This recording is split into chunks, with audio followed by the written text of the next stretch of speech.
For teleSUR, I'm Cody Weddle in Caracas, Venezuela. We begin with our special coverage of Brazilian presidential elections. Incumbent President Dilma Rousseff and her challenger, Aécio Neves, have went head-to-head for the past few weeks. Voters will make their choice in the election's final round on Sunday. Stephanie Kennedy kicks off our second round of special coverage on the ground in Brazil. Stephanie. Good day. Well, teleSUR English is back here in Brazil, in Rio de Janeiro, to bring you all the latest on what have been Brazil's most exciting elections for a long time. Now, last time we were here, we were covering the first round, which saw candidate Marina Silva fail to classify on through to the second round. Now, since then, she has declared her support for Conservative leader Aécio Neves, a polemic decision which has caused rifts within her own party. Now, nonetheless, the race is as tight as ever between incumbent President Dilma Rousseff and Aécio Neves. Polls are indicating a technical tie. Televised debates are looking at the themes of the economy, corruption, health and education, as both candidates try to convince Brazilians who are undecided that they are the answer for Brazil. Aécio Neves is presenting himself as the option of change following 12 years of the Workers' Party government, whereas Dilma Rousseff is presenting herself as the continuity of change following the neoliberal governments of the 1980s and the 1990s. That's all we got time for now, but we'll be back later with more here in Rio de Janeiro. I'm Stephanie Kennedy, and this is teleSUR. Thanks to Stephanie. Uruguayans will also head to the polls Sunday. Hundreds of Broad Front Party activists took to the streets to show their support for presidential candidate Tabaré Vázquez. Uruguayan presidents are only allowed to serve at one term. Incumbent José Mujica hopes to hand the baton to a member of his own party. Despite the Broad Front's social progress in the River Plate country, right-wing rival Luis Lacalle narrowly leads in the polls. The race will likely enter a second-round runoff. Across the world, attention and worry remains focused on the Ebola outbreak. Crisis meetings are taking place in the EU. China has announced a $6 million boost to response efforts. Meanwhile, in Latin America, the countries of the Bolivarian Alliance for Our Americas is meeting in Cuba today for a summit to discuss how they can aid in the response. Venezuelan President Nicolas Maduro and Cuba's Fidel Castro have both indicated willingness to work with the United States on a joint response. Maduro outlined the purpose of the ALBA meeting. We arrive here wanting very much to share experiences, listen to experts, and then create a perfect level of coordination between our health ministers, between our authorities and scientists in the subject, so that our ALBA nations and, furthermore, the countries of Latin America and the Caribbean advance against this threat and purposefully prepare our public health systems in the face of this threat. Bolivia's recently re-elected President Evo Morales also traveled to Cuba for the summit. Sunday, Morales was officially confirmed as the winner in Bolivia's October 12th elections. With 99% of the ballots counted, the leader of the movement towards Socialism Party garnered over 61% of the votes. Morales says that the resounding victory signals the end of the extreme right in Bolivia. By the end of his mandate in 2020, the indigenous head of state will become the longest-serving president in Bolivian history.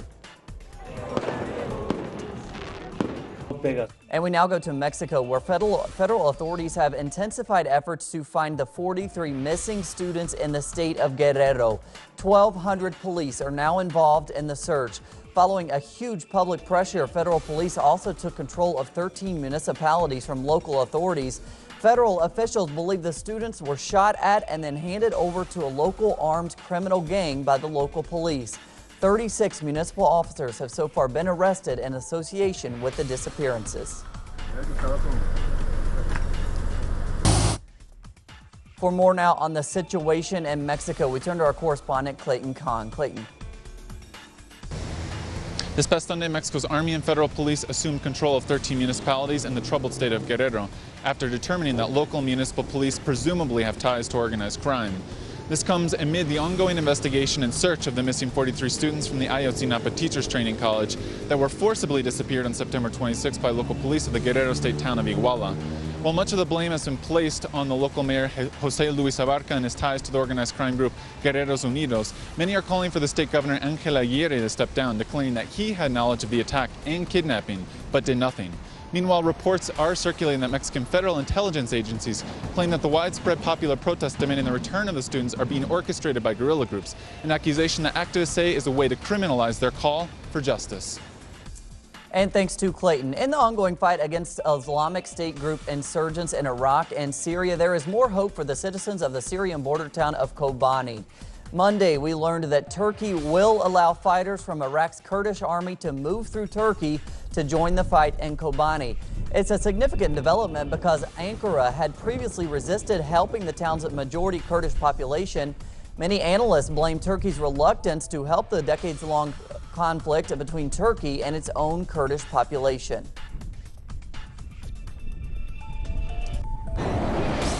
In Ukraine, dozens of activists demonstrated Sunday near government buildings in Kiev. They're pleading for help for displaced people on the run from violence in eastern regions. It comes ahead of parliamentary elections Sunday, where Oleh Lashenko's far-right radical party is poised to win anywhere between 7 to 20% of votes.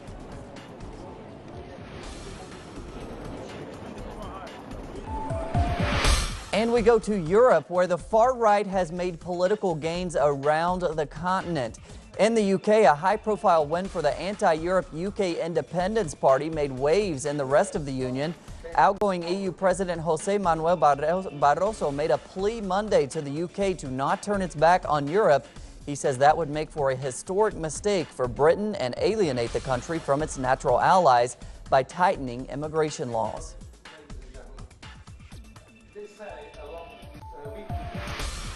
In Nepal, bodies of victims continue arriving at a mortuary in the capital of Kathmandu. A strong winter storm there has left at least 40 people dead.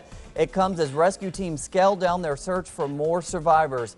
Nearly 600 people have been rescued from the popular hiking trail around Annapurna, the world's 10th highest peak, after it was hit by unseasonal snow and avalanches.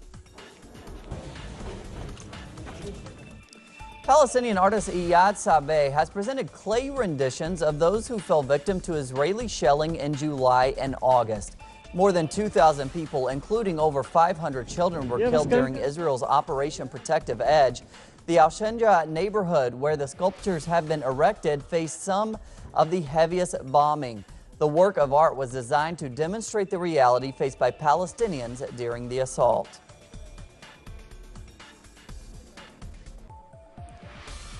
And finally, the alternative Miss World beauty pageant has returned with a bang after a 5-year absence. This year's version took place in Shakespeare's Globe Theatre in London. The 13th incarnation of the event was hosted by prize-winning ceramicist Grayson Perry, who was lowered down from the rafters on stage. The emphasis of this unique event was on transformation. Far from trying to look as the same as each other, competitors can be whoever or whatever they want. It's just a way to... Plenty more on those stories and others at our website, telesurtv.net/English. For teleSUR English, I'm Cody Weddle.